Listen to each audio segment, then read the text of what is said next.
Welcome back to the channel, and today we have another movie review. Today we'll be looking at Birds of Prey. Captain, my captain. I'll be back. I'm the king of the world! Iron Man. Before we start with this review, if you like what I've been putting out on a weekly basis, then go ahead and hit that like button, hit that subscribe button, and ding that bell to stay up to date when I post a new video.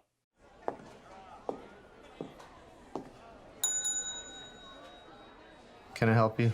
Why, yes, you can. I'm here to report a terrible crime. After splitting with the Joker, Harley Quinn joined superheroes Black Canary, Huntress, and Renee Montoya to save a young girl from an evil crime lord. Birds of Prey. And hold on. In the fantabulous emancipation of one Harley Quinn. Yikes. It was completely mutual. First off, let's start with the fact that I did enjoy this movie. I thought it was a fun movie theater experience. I did have a lot of issues with it, but overall, I did walk out of that theater enjoying what I saw on the big screen. Margot Robbie is back as Harley Quinn, and she's definitely been probably one of the biggest bright spots in the DCEU. She was definitely one of the bright spots in Suicide Squad, but there definitely wasn't many going around in that movie. So seeing her back as this character, they gave her a second chance. I really did like to see that because I really liked her in Suicide Squad. So I was excited to see what she could do with her own solo movie per se. And I definitely wasn't disappointed with her character in this one.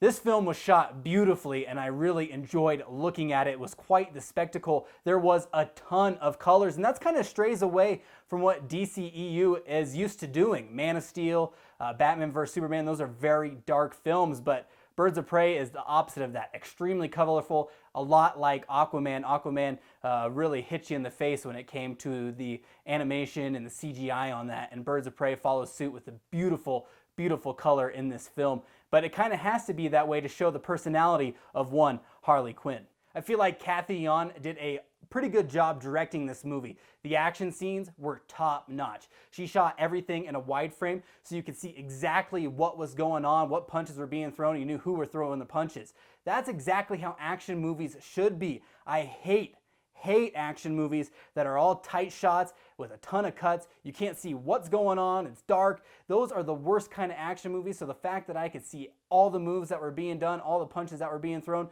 that made this movie that much more awesome. The film really does bounce all over the place, and there doesn't seem to be much continuity with it, but really I was okay with that because the movie is being told from inside the mind of Harley Quinn, and obviously she's absolutely crazy, so she would be bouncing around when telling a story. So I was totally okay with the way the story was told, even though it's kind of hard to follow along at times. But the fact that you're inside Harley Quinn's mind really kind of made it a cool way of telling a story. Where this movie starts to get messy for me is the character development or lack thereof. This movie is called Birds of Prey, and it probably should not have been titled that. I think this should have just been some sort of Harley Quinn solo movie. Birds of Prey definitely get lost in the shuffle, and that's really a bummer because I feel like I would have liked those characters if I just saw them more. They were hardly on the screen. I think when they finally teamed up in the movie, it was like the last 20 minutes of the film.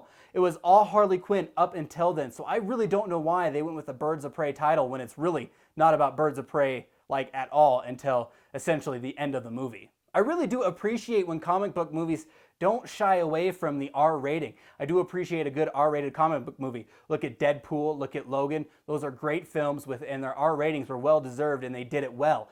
As for this movie, I felt like the R rating kind of got lost. I don't think it necessarily needed it. And the fact that it had such a poor return at the box office, I feel maybe if they ditched the R rating for maybe something like PG-13, they would have made it a little more money because more people would have been willing to take their kids and go see it. Also, I kind of left the movie thinking, what was the point of Ewan McGregor? I thought he did his best with Black Mask. I mean, he was extremely over the top and he looked like he was having a lot of fun, but I walked away thinking there wasn't much to him, I guess. I feel like you have such a great villain in Black Mask, you really should flesh out that character, and this kind of falls back into the lack of character development outside of Harley Quinn. You could have done so much with this character. I mean, Black Mask is one of the quintessential villains when it comes to the Batman franchise, but they really did nothing with him. He just kind of screamed a lot. He was kind of mean. I really don't know what they were going for. I guess Ewan McGregor played him good, but you left the theater thinking that was it. But I don't just want to sit here and hate on this film. I actually did enjoy it. I thought the cinematography was great. The colors were beautiful. I thought Margot Robbie as Harley Quinn, that is such a fantastic pairing. I really do enjoy her as that character. I also thought the action scenes were top notch. Some of the best action scenes that I've seen out of a movie like this. It was just so, the wide shot just makes everything so much better. Let me see the action. So all things considered, I'm going to give this film a 6 out of 10. I kind of wavered between 5 and 6, but I did enjoy myself, so I am going to go with that 6 over a 5. Who's having a good time? If you like this movie, let me know what you liked about it in the comments below. Also, again, consider liking and subscribing to the channel, and I'll see you in the next one.